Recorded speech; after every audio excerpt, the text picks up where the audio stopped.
Oj.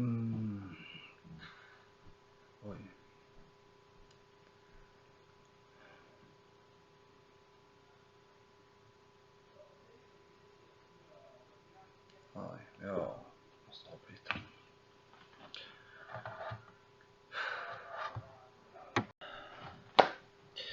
Okej. Jag får ladda datorn lite. Så det...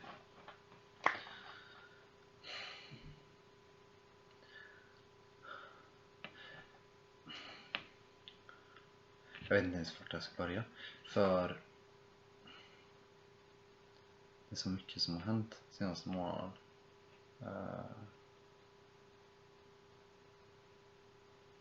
Måste hålla sig lugn hela tiden. Det är det mest jobbiga.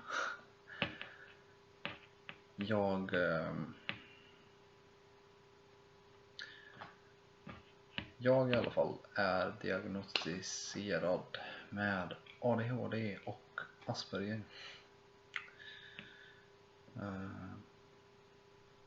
Och i min släkt så finns det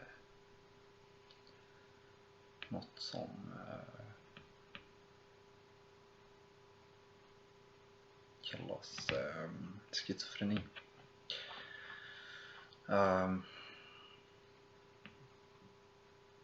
Och typ bara gå in på baskunskapen av det, så är det typ att personerna med den sjukdomen, jag ska gå in på det,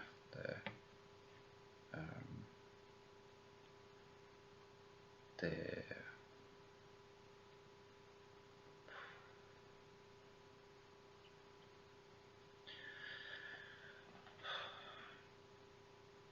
är rätt tungt på vissa aspekter. Det är många av er som kommer att titta på den här och tycka att det här kan inte vara sånt. Men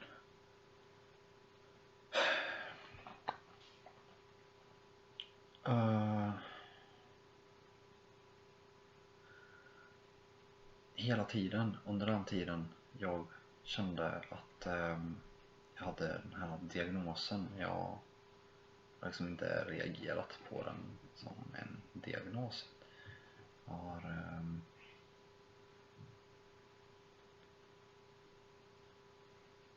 aldrig riktigt räknat Asperger som en diagnos eller typ ADHD som en diagnos. Jag har sett det som att man har överenergi.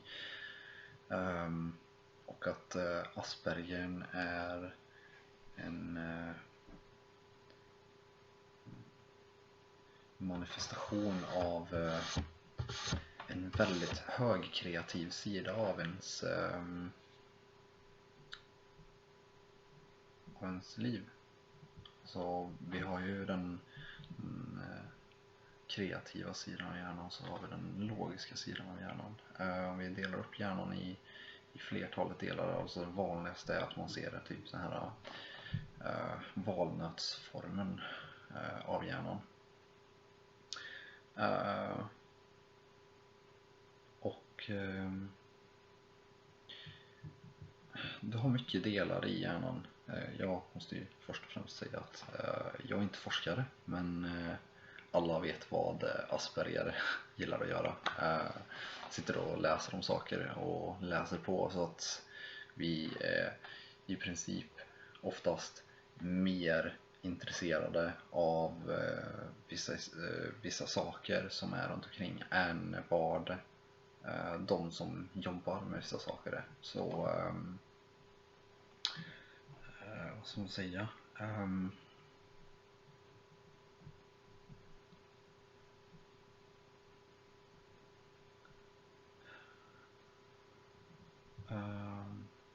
För att återgå till hjärnan, så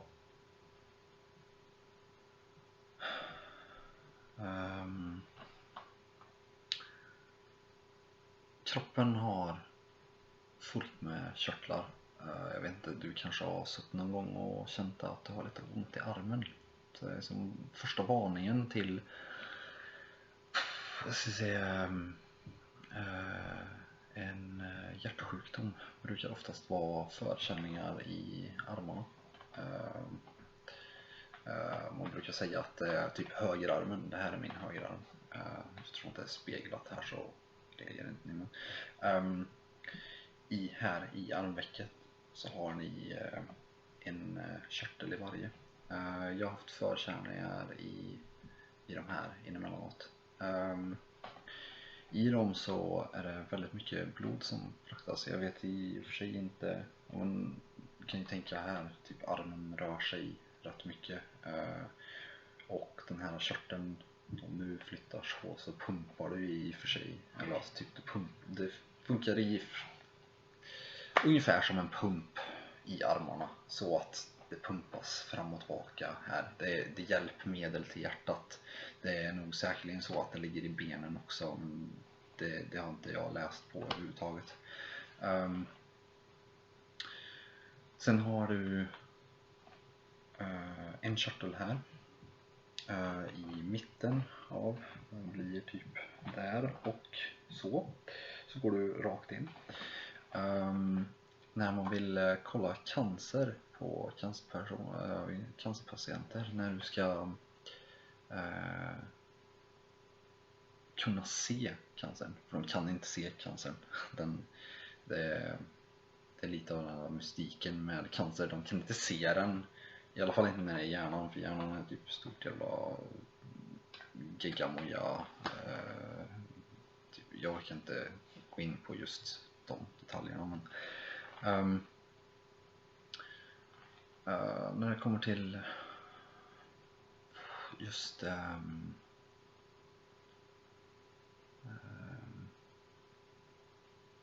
hjärnan, jag har lite så här minnesproblem, men jag kommer in på det också sen. Jag håller på att bearbeta det. Det har funkat jättebra. Det börjar gå bättre och bättre. Det var lite av en chock dock att få tillbaka en massa minnen som man inte har suttit och tänkt på kanske 15-20 år. Men typ kuttar det för tillfället.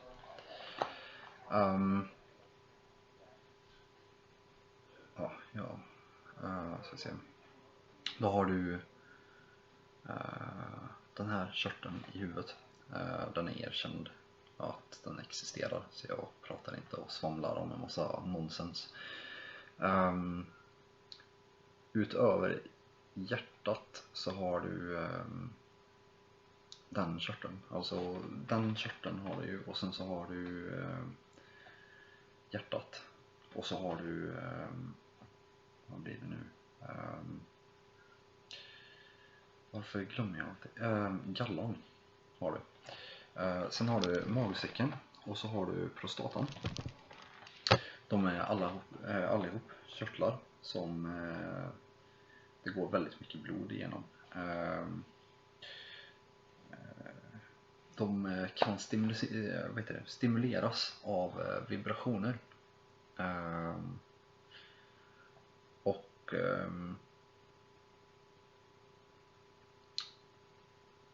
det är väldigt viktigt att ni förstår det, att för viss musik som folk lyssnar på, folk reagerar inte riktigt på de här frekvenserna. Jag gör, men jag ska gå in på varför jag gör det. Jag måste först typ ta bit för bit vad det är för någonting som hände mig. För att först och främst, jag fortsätter på den här spåret, jag går in på det andra sen. Men i alla fall, så ser jag det är rätt logiskt med vissa saker. Men du har körteln i hjärnan, runt den körteln så har du den delen som innehåller minnet i hjärnan. den delen i hjärnan, den behöver mycket blod. Mycket blod. Därför har du körteln där. Körteln har små blodådror som går ut till den här minnesdelen. Och den här minnesdelen, den vad ska man säga? Vad ska man säga? Vi kan ju börja med att säga så här då, att om det inte färdas tillräckligt med blod till den här minnesdelen i hjärnan, så kommer du att börja förlora minnet. Det kommer att bli lite som demens. Och kommer slutligen gå över till Alzheimers. Vilket inte bara är körteln, det är mer än så. Måste också tillägga att hjärtat, som är den största körteln, är så otroligt mycket viktigare än vad de flesta tror att ett hjärta är.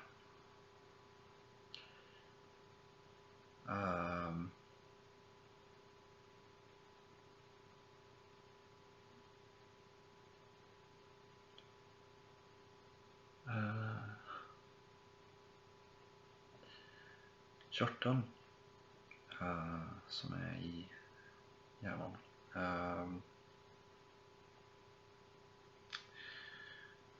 nu kommer inte jag ihåg vad den heter, men den ser ut som en kotte ungefär. Jag tror den heter talgkottskörteln eller något sånt där. Jag har inte orkat att läsa in mig på de specifika doktorandnamnen som existerar där ute, för det kunde jag också ha gjort egentligen. Men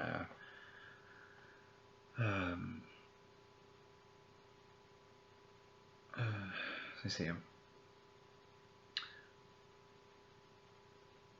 Mina problem med minnet, de började ungefär för vad ska man säga,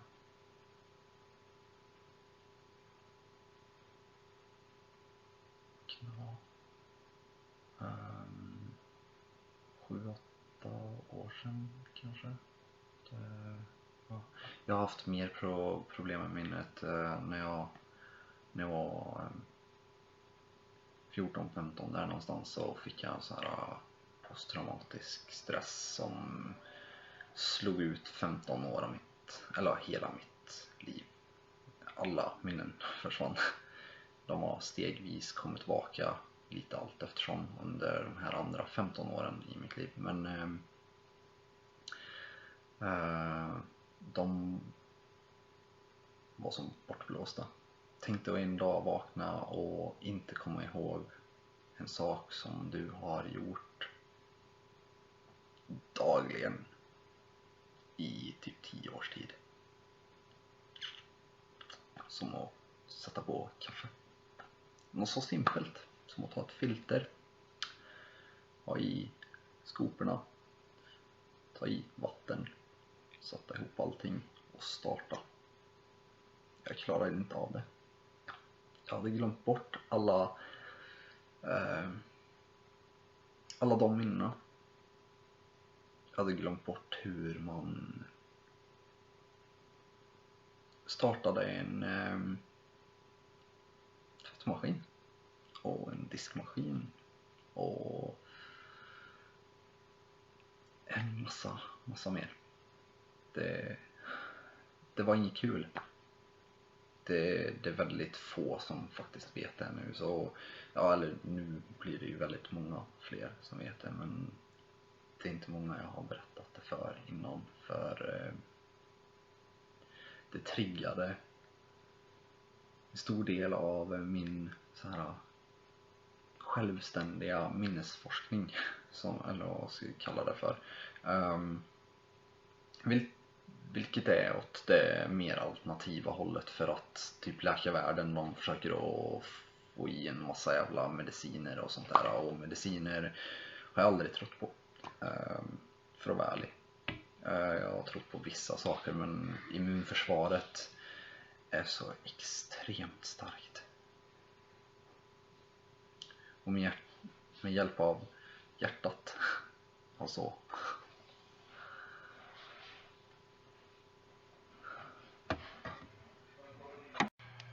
Ja, ursäkta. Jag bor med 2 stycken. Jag vill inte ha dem i bakgrunden hela tiden. Och jag har tjatat på dem så extremt mycket om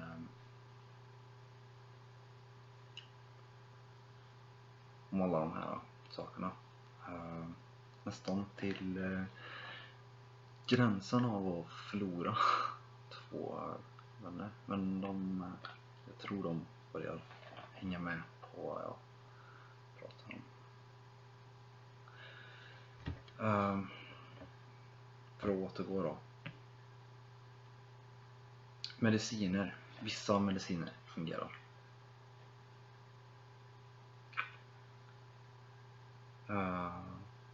Men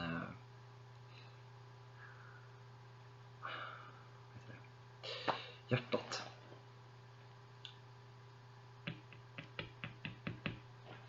Hjärtat.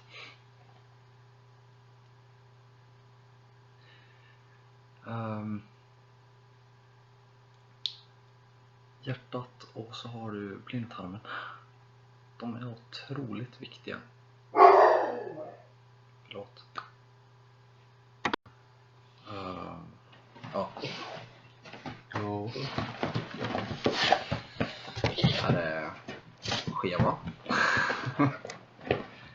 Det är min polares föräldrars hund. Som också jag tänkte på det. Så, gå och lägg dig.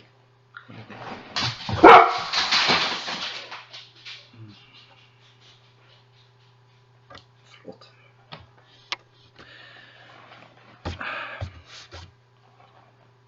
Så se. Vattnet som vi dricker vanligen dagligen.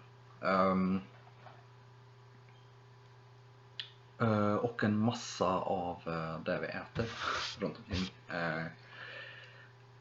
Typ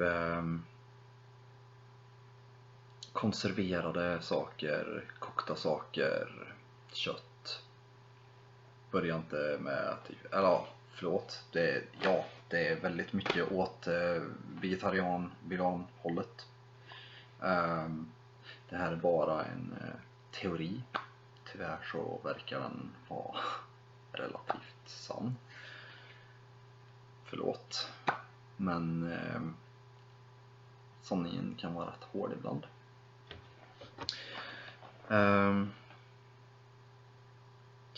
Det är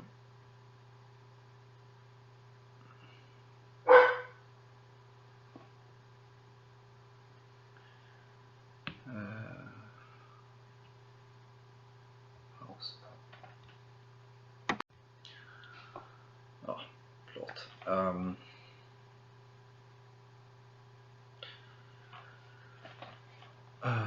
Människokroppen i sig är en enastående maskin.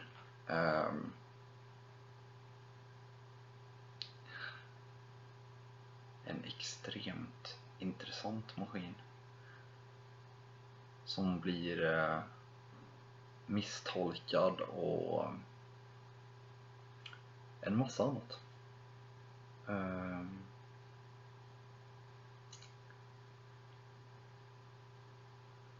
För att vad ska man säga, folk är nyfikna och de tror att de kan sätta ett namn eller en funktion på alla funktioner. Det är liksom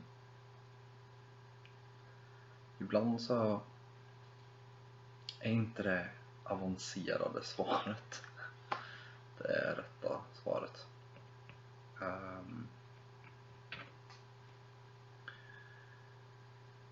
Och vad ska jag säga?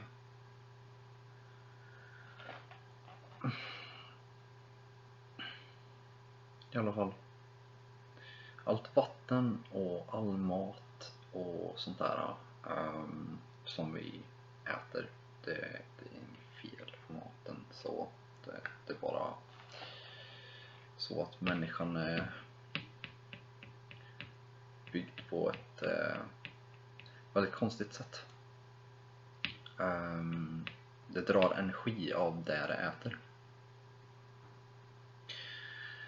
Men om det inte finns någon energi att hämta, vilket det inte finns i typ döda saker som kött, kokta grönsaker och en massa annat,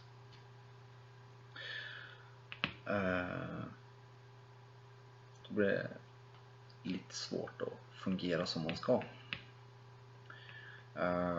Dessutom så folk gillar att dricka mjölk, för de gillar att tro att de kommer att bli bensköra om de inte dricker mjölk. Men du behöver inte dricka mjölk. Jag tror inte ens du behöver borsta tänderna faktiskt. Det är bara att dricka vatten. Ärligt. Det är så mycket fluor i vattnet. I och för sig, de har typ sänkt fluorhalten i Sverige i alla fall, vad jag vet. Möjligen i hela Europa. Det har varit fullt med forskningar ända sedan andra världskriget angående fluor. Fluor användes för att det fördummade folk. Alltså ha det i munnen och sånt där, jag har ingen aning. Det finns tandkräm som inte har fluor. Men skitsamma.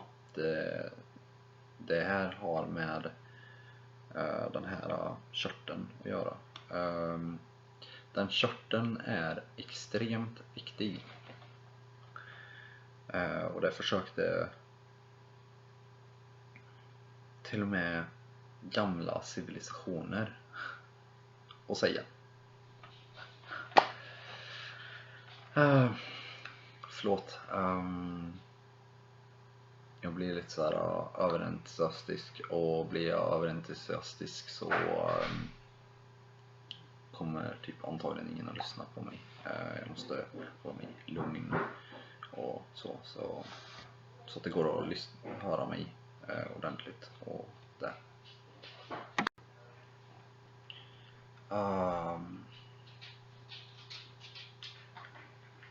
Totalt borta. Jag har fått pausa videon typ 10 gånger eller någonting, för att det är folk som springer hela tiden. Jag kan inte koncentrera mig, och jag har en superaktiv hjärna som de har inte varit så här aktiv på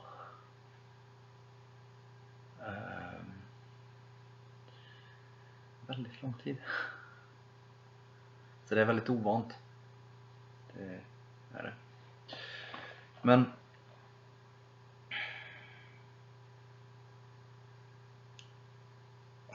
i alla fall det här med typ mjölk och vatten och kalk. Vi kan ju säga så här då, att körteln, jag kommer fortfarande prata om den här körteln väldigt mycket, för den är väldigt viktig. Och det finns alltid lite sanning i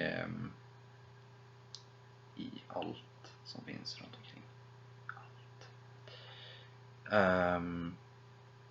Och de gamla civilisationerna, de försökte uttryckligen typ hela tiden berätta hur viktig den här körteln var. Det är avbildningar på, för från både egyptierna och sumerierna och fullt med andra gamla civilisationer.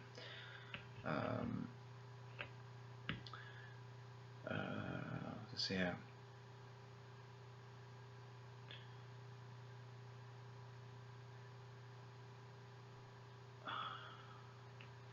Den här körteln, den är inte bara kopplad till minnesdelen, den är också kopplad till ögonen. Det man vet om den, lite grann i alla fall,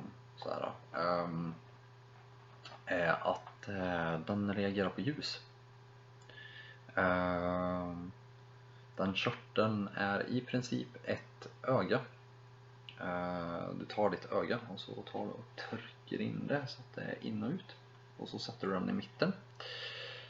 Mitten liksom.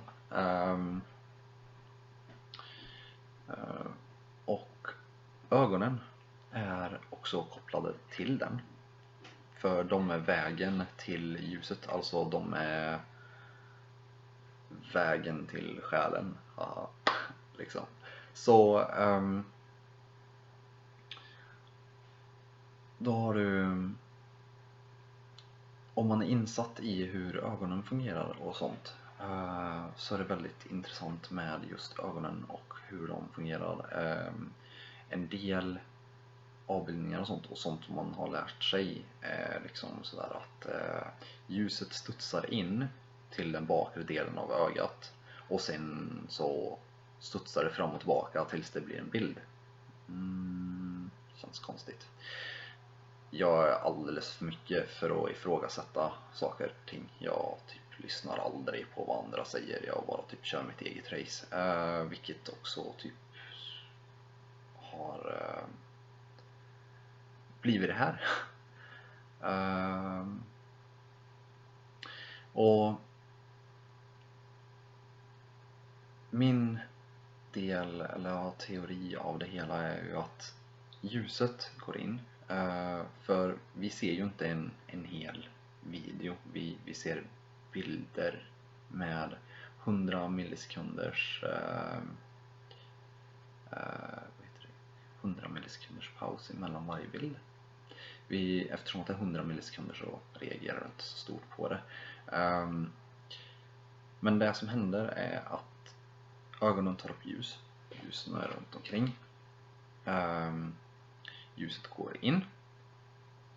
Du har nerver som är kopplade på bakre delen, som går direkt, då menar jag direkt, till den körteln. Och sen kopplas vidare till hjärnan och så. Den här lilla körteln där är mycket viktigare än vad folk faktiskt tror. Liksom, folk tror att det är den stora delen av hjärnan som är det viktiga. Stora delen av hjärnan är typ det är liksom det är den kreativa delen, är ju det här typ den delen som kommunicerar med hjärtat, om jag säger det så. Och den logiska delen är den som kommunicerar med reptilen. Alltså reptilen är, du har en bit hjärna här bak huvudet. Den är förhistorisk. Det är den som säger, du får kalla kårar. Det är den som säger att det finns fara här, typ spindelsinnet ungefär.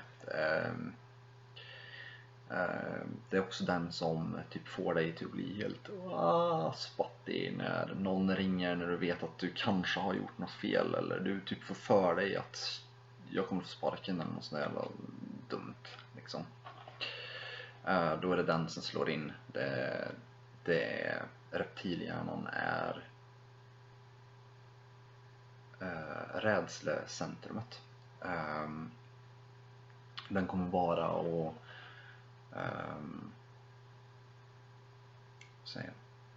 den kommunicerar bara rädsla med övriga delen. Den kreativa delen blir den delen som har hand om tal och allt det abstrakta som finns runt omkring. Allt det typ väldigt vackra, estetiska. Så har den logiska som har med motorik och sådär. Det är så jag uppfattar det i alla fall. Om typ läkare och sånt där har en helt annan mening av vad saker och ting är. Så det skannaste jag fick höra nu bara för vad kan det vara, typ 1,5 timme sedan eller någonting, var att de har hittat vad heter det, botemedlet för Alzheimers. Jag har suttit och sagt i många år nu att THC, alltså att cannabis, som jag faktiskt inte röker, hör och häpna, jag kommer in på varför jag inte gör det också,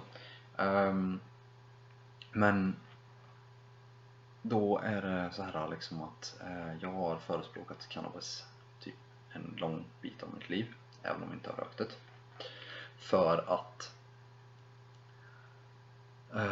cannabis innehåller saker som stimulerar hjärnan, och speciellt den delen, den körteln, den har olika ämnen. Den stimulerar glädje, den släpper även ut DMT. Wow. Men när man dricker typ vatten och dricker jättemycket mjölk och äter bananer och man äter en massa dött kött och massa, eller typ, det har inte med saken att göra. Dött kött och det där har inte med den saken att göra. Jag kommer in på den delen för den har en helt annan del av kroppen att göra. Men kalk och fluor, inte bra för den körteln överhuvudtaget. Kalk är bra när du får i dig D-vitamin i allt för höga doser, så kan du bilda benskörhet om du inte får i dig kalcium. Så du måste alltid få i dig lite kalcium, men det räcker ju med att det är typ en 2, 3 bananer i veckan kanske. Tillräckligt. Eller dricka ett glas vatten liksom.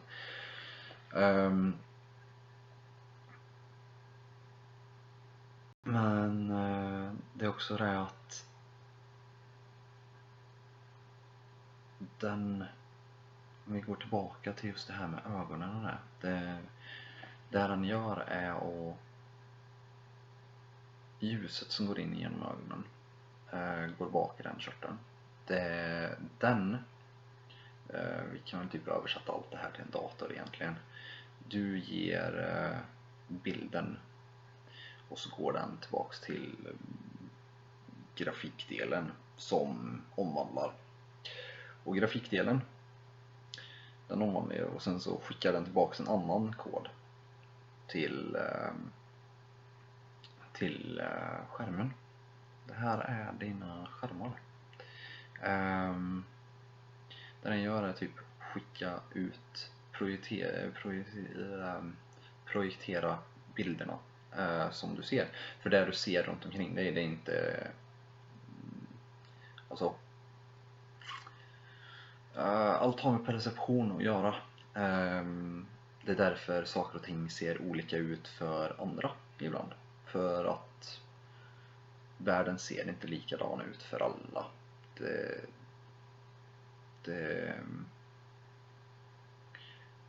Det blir lite konstigt där, men i alla fall ljus är väldigt viktigt. Och få i sig D-vitamin är extremt viktigt. Inte bara för kroppen i sig sådär, men att sitta och blunda emot solen gör att du tar in ljus. När du tar in ljus till körteln så bränner den typ bort lite av det här typ kalciumet som är. Men det är också det att du har hela tiden ett blodflöde som går igenom den körteln. Så du måste fortfarande vara ute och gå och Alltså gå ut och promenera är typ jätteskönt. Speciellt när det är soligt ute. Någonting som jag under mina 30 år har typ varit så här med, nej, jag ska inte ut och gå. Varit lat, suttit vid datorn. Tyckte att spel har varit jättekul. Men kommer in på den delen också för att helheten det är vackert. Det är det. Så synd bara att kanske är för sent. Men man får inte tänka så. Man ska tänka positivt. Då kanske saker och ting faktiskt förändras.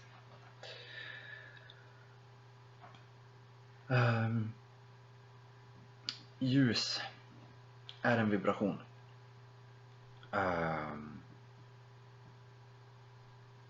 Som omvandlas till en bild. Så du kan praktiskt taget ta en bild, omvandla den till kod och sen omvandla bilden till hexakod till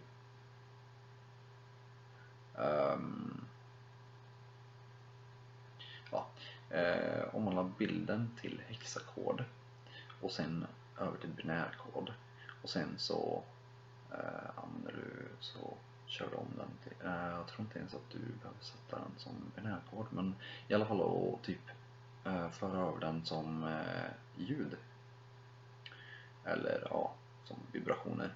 Alla vibrationer är ljud av något slag. Du kan översätta allt. Du kan översätta ljuset till ljud. Det är liksom, du kan översätta ljud till ljus.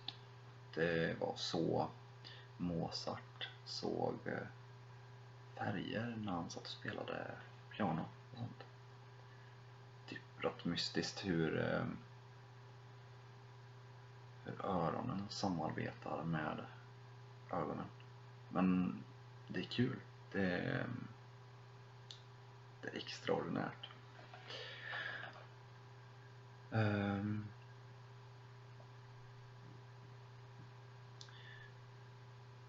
Om vi nu istället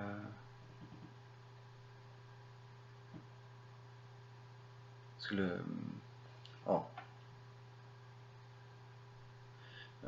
vi har också det här typ solljus för det första, så här typ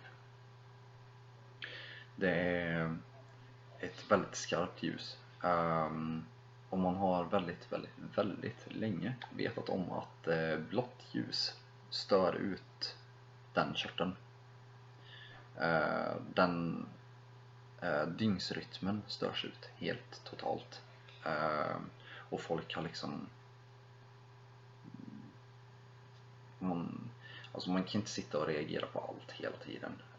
Jag har varit så extremt intresserad av allting som är runt omkring. Så det har liksom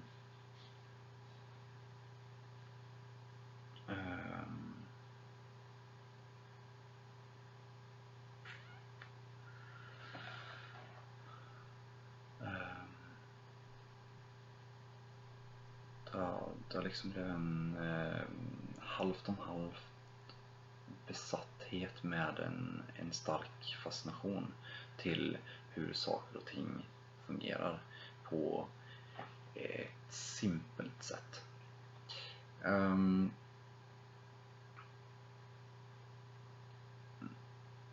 Eftersom att allt ljus förs in via ögonen och sen över till den körteln och sen tillbaka ut till ögonen, så blir det att man i teorin skulle kunna skicka en bild till någon. Det är inte så dum tanke faktiskt. Det bör inte vara så svårt om du tar bilden och så omvandlar den till kod och sen till en ljudvåg. Så översätter hjärnan automatiskt den och projicerar ut den. Det är faktiskt väldigt skumt. Men det är en rolig tanke att leka med i alla fall.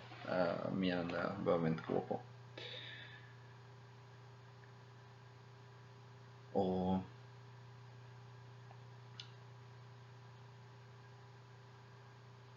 då går vi till körteln i helhet här då.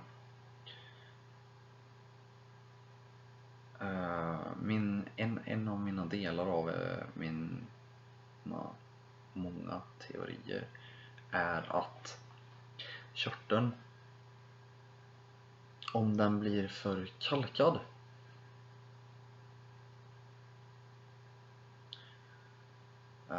till en så pass hög grad att det nästan inte går att ta tillbaka, så skapar det synfel. Det vill säga att olika skärpor inte alls alltid behöver ha med själva irisen att göra. Det kan vara att irisen har blivit skadad på grund av att man har varit slarvig och typ fått någonting i ögonen och sånt här. Men om du inte har varit slarvig och inte gjort något dumt, och du helt plötsligt blir blind. Inte att du har varit född med att vara blind, för då där har jag faktiskt ingen teori om det skulle vara så att det genetiskt har överförts så pass mycket kalk att den är förkalkad redan när du föds. Men det betyder att då är det väldigt, väldigt mycket kalk i själva maten som mamman förtär och sånt. Men det är någonting som någon annan får bevisa, för att det är fortfarande teorier. Men jag satt och pratade med en här nyligen som hade sitt uppvaknande. Jag går in på uppvaknande i en annan video, för jag tänkte bara prata om den här körteln i den här. Jag kommer att dela upp det i flera bitar, varpå att jag kommer att prata om hjärtat, vibrationer, frekvenser,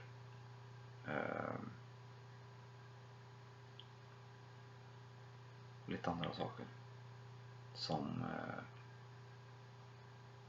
ni mot slutet ska få se att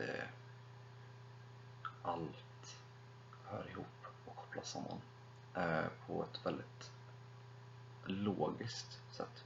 Det är inte kreativt eller estetiskt lagt det här, utan det här är rakt på en teori som bygger på många andra människors arbeten som jag har suttit och typ små plockat ihop. Och jag tror med relativt god säkerhet att jag kan bevisa det. Min morfar har Alzheimers.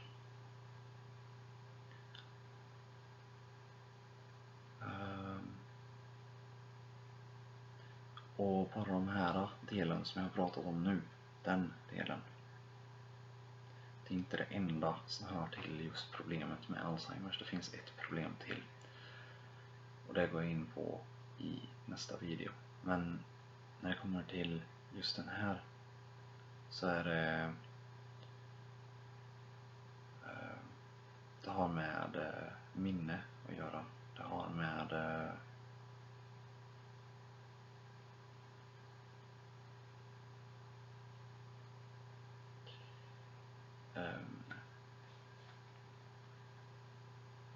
det är lite tomt ibland.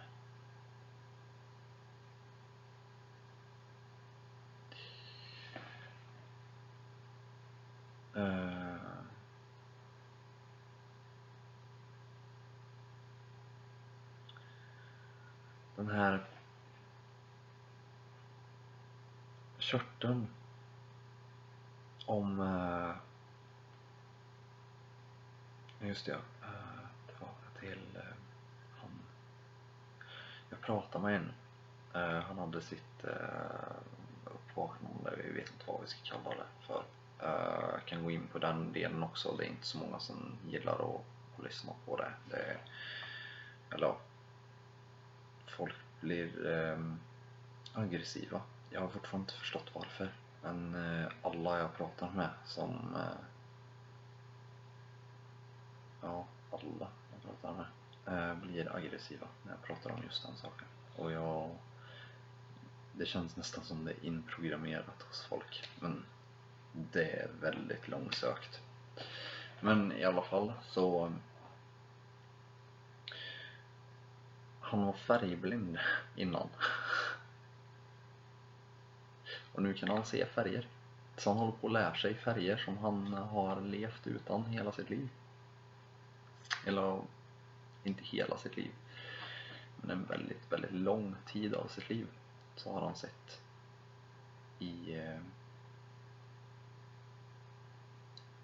utan vissa färger.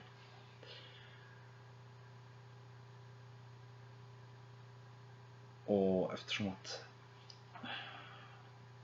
den körteln är som ett öga, och den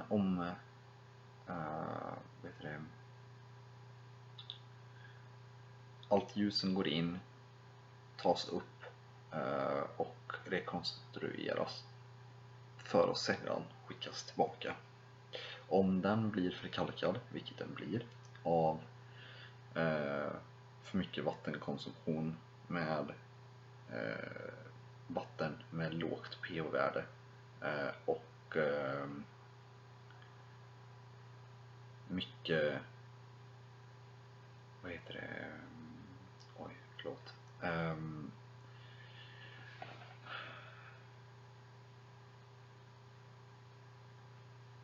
hjärnan går i 200. Jag tänker på mer än en sak just nu. Det är väldigt jobbigt att typ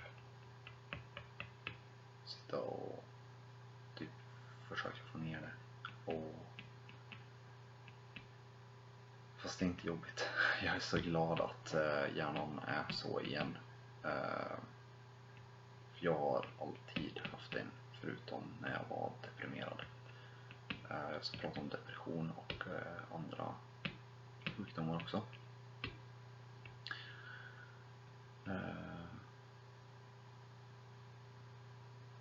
Jag tar det senare. Men att en person var färgblind och sen börjar se i färg när han har genomgått typ en avkalkning av den här körteln. Det är häftigt. Samtidigt då, den här körteln, det är också väldigt, väldigt viktigt att meddela eller ge information ut att den här körteln släpper ut DMT. Det är typ som LSD eller MDMA som typ har blivit väldigt, väldigt populärt sedan typ 60-talet, men inte i de doseringarna. De doseringarna är sjukt mycket större än vad det som släpps ut i kroppen är. Det normala är den sköter så att säga, om du blundar nu och så tänker du på någon du älskar. Ser du personen? Eller är den svartvit? Jag ser det mesta i svartvitt. Så länge jag inte är i solen. Jag går ut, sätter mig och typ blundar i solen, så börjar jag se i färg. Det är för att jag fortfarande har fullt med kalk. Jag drömmer till och från väldigt mycket. Jag hade en teori om att ju mindre vatten du dricker, ju mer DMT blir det av, alltså vattnet som du dricker späder ut DMT. Om Och kalken som är i vattnet, den förstör DMT. Så det som händer är att du drömmer inte. Så har du slutat drömma så kanske du ska börja och typ försöka avkalka innan det är för sent.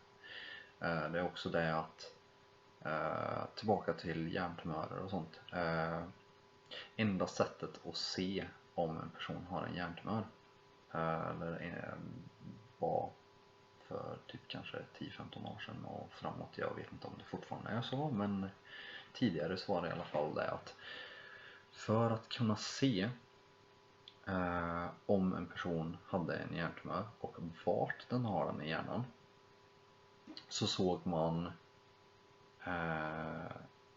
vart den förkalkade biten i hjärnan var placerad. Körteln, om den är mer åt ett eller annat håll, så betyder det att cancern är på andra sidan om den. Sen kan du mäta ut vart den är beroende på vart den är placerad i olika placeringar. Och sen utifrån det så kan man kolla igenom om det är svårt eller inte och kanske möjligen plocka bort det. Men jag tror det ska vara tillräckligt just nu i alla fall för den här körteln. Så nästa video blir väl ungefär lika lång och kommer att handla om hjärtat.